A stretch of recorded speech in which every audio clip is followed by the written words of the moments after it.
A recent piece in National Geographic tells you a lot about demographics in America and about how bewilderingly fast they're changing without any real public debate on the subject. The magazine profiles a small coal mining town of Hazleton, Pennsylvania. In the year 2000, Hazleton's population was 2% Hispanic. Just 16 years later, Hazleton is majority Hispanic. That's a lot of change. People who grew up in Hazleton return to find out they can't communicate with the people who now live there. And that's bewildering for people. That's happening all over the country. No nation, no society has ever changed this much, this fast. Now, before you start calling anyone bigoted, consider and be honest, how would you feel if that happened in your neighborhood? It doesn't matter how nice the immigrants are. They probably are nice. Most immigrants are nice. That's not the point.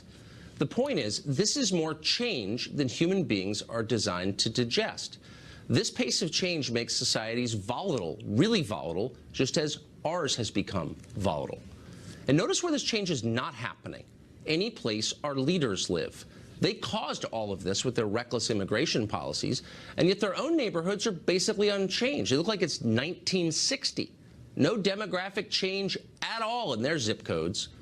Our leaders are for diversity, just not where they live. Well, people here legally apparently aren't just immune from being deported, they're also immune from prosecution for identity theft and the crime of using false documents. According to a Treasury Department report from 2011 to 2016, the IRS detected 1.3 million cases of identity theft perpetrated by illegal aliens, but they couldn't cite a single case that was referred for prosecution, not one. Huh! Terry Jeffrey is editor-in-chief of CNSnews.com. That broke that story, and he joins us tonight. Terry, I'm confused because after 9/11, I remember vividly a bunch of the hijackers of the 19 were using fake documents. And Congress passed laws that really penalized anybody who committed identity theft or used fake federal documents. And here you have millions of people doing it, and none is prosecuted? And the IRS knows all about it. There's no doubt. It is a felony to falsely use someone else's Social Security number or to make up a Social Security number. And what we have here, Tucker, is a long-term policy, I believe, by the IRS simply to ignore it because they want the tax money paid by people. Back in 1996, the IRS issued something they called an Individual Taxpayer Identification Number. It goes by the acronym ITIN. Yeah. And in 1999, the Treasury Inspector General for Tax Administration, who oversees the IRS, called it a policy by the IRS to legalize illegal aliens. That's what the Inspector General called it 19 years ago. But what we see now, according to the Inspector General, is that between 2011 and 2016, 1.3 million taxpayers who were legitimately paying their taxes, who had Social Security numbers that belonged to them, the IRS actually marked their taxpayer accounts because they're victims of identity theft by people the IRS had issued ITINs to. Now, what we know about someone who has an ITIN who's working in the United States is they are by definition an illegal alien. You cannot get an ITIN unless you're a foreign national, and you have to prove it to the IRS. And you also can't get one if you're eligible to have a Social Security number and work in the United States. So the IRS even has conceded to the Inspector General in the past that the aliens who have ITINs and then file tax returns with W-2s because they were working in the United States were illegal aliens. So I've wondered this for a long time. You've got 11 million, probably more, illegal aliens in the United States. The majority of them are working. In fact, we're told that they're doing irreplaceable work.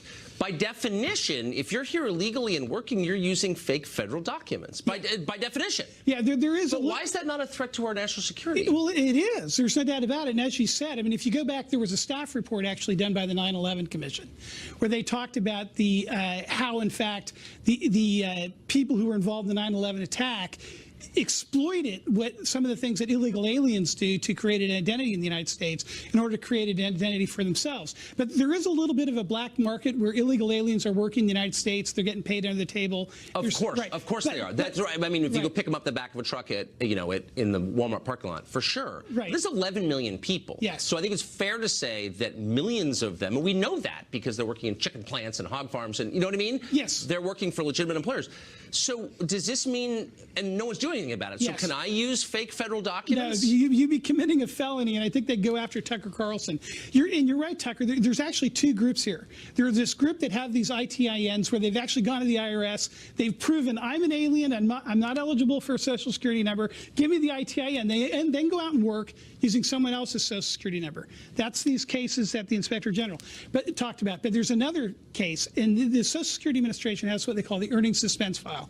These are W-2s that are filed with the IRS and Social Security Administration by an employer where the name doesn't match the Social Security number, and after investigation, the Social Security Administration cannot figure out who this was filed on behalf of. They've known for years most of them are filed on behalf of illegal aliens who are using either fake or stolen Social Security numbers. That, too, is a felony, and the IRS and the Social Security Administration knows the employers that are filing massive numbers of those. It's unbelievable. And they let them get away with it. But I'm not allowed to have a fake passport. No. No, I'm not. Okay. Terry, thank you for that. I think it's a really interesting story that nobody ever talks about, and I hope we'll keep doing it. Thank you. Tucker. Well, a serial bomber is terrorizing Houston. How great is the danger? Can it be stopped? We've got details next. A serial bomber is terrorizing the city of Austin, Texas. On Sunday night, 2 cyclists were injured after setting off what appears to have been a tripwire connected to a bomb. It's the 4th bombing in that city in just 3 weeks. Terry Turchi is a former FBI Deputy Assistant Director of Counterterrorism, and he joins us tonight. Terry, thanks for coming on. So, Thank you, Tucker. Is there, from what we know about these explosions, is there anything that connects them, a theme?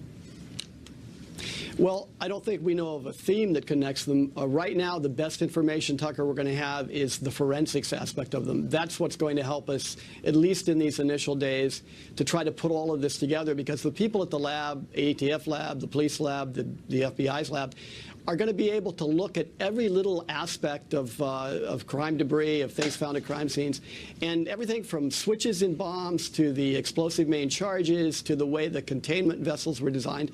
All of these things are part of the bomber's signature. So they're going to be able to tell us, first of all, if they've ever seen something like this before.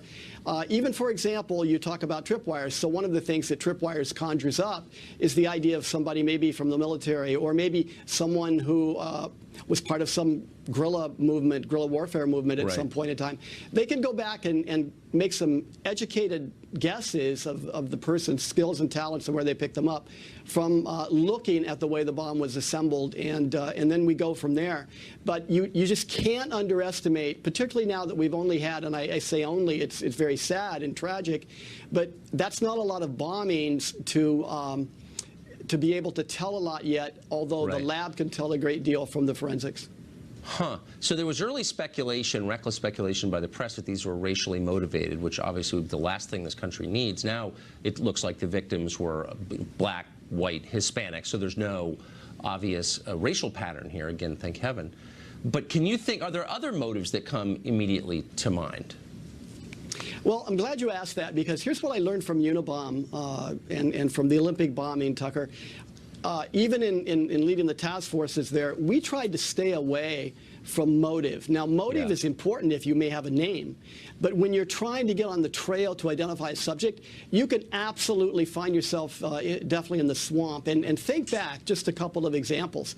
After the Oklahoma City bombing, all of the uproar and all the crying about the Middle Eastern Arabs, quote, being involved in that turned out to obviously be domestic terrorism. But think about anthrax. In the aftermath of the 9/11 attacks and then the anthrax attacks, which were just literally weeks later, there was this tremendous push to literally blame that on Saddam Hussein in Iraq. And in fact, I can tell you straight out that the FBI at that point in time was involved in confrontations with the Department of Justice to slow that thinking down. I remember. Because even then early on, exactly, even then early on. I remember Bill Kristol getting out there and saying, yeah, we think that Saddam did this as a pretext for a war in Iraq. It was, of course, all lying and propaganda as usual. Quickly, these were not sent, is that correct? These were placed, apparently, outside homes? That seems odd to me. It is odd, and here's what it suggests. When you go into a residential neighborhood and you walk up on somebody's porch and you place a package, or you go out into another residential neighborhood and you take the time that's required to place and then set and prepare a tripwire bomb to go off, you're really probably familiar, or at least at the very least feel very comfortable in that kind of surrounding. Give you a quick example. two bombings in 1982 and 1985 at Corey Hall at UC Berkeley as part of the Unabomb series of events. Well, why was that so comfortable for somebody to go into the narrow hallways of Corey Hall twice? Well, as it turns out, Theodore Kaczynski taught math at the building right around the corner. Right. So those are the kind of things that we can learn from the past, and hopefully those are the kind of things we can apply to these kinds of situations now, because right now, even though it does appear very random and very tough, I guarantee you that over time, as they stay with the facts and they separate fact, fiction, and theory, right, they'll start seeing patterns develop that will be unique and applicable to the person they're looking for, and eventually they'll be able to give the public the right information. And as we know from the history of working together, law enforcement, the media, and the public, all of these things can be brought together and solved. Well, that's what happened with Unabomb, of course. Terry, thank you very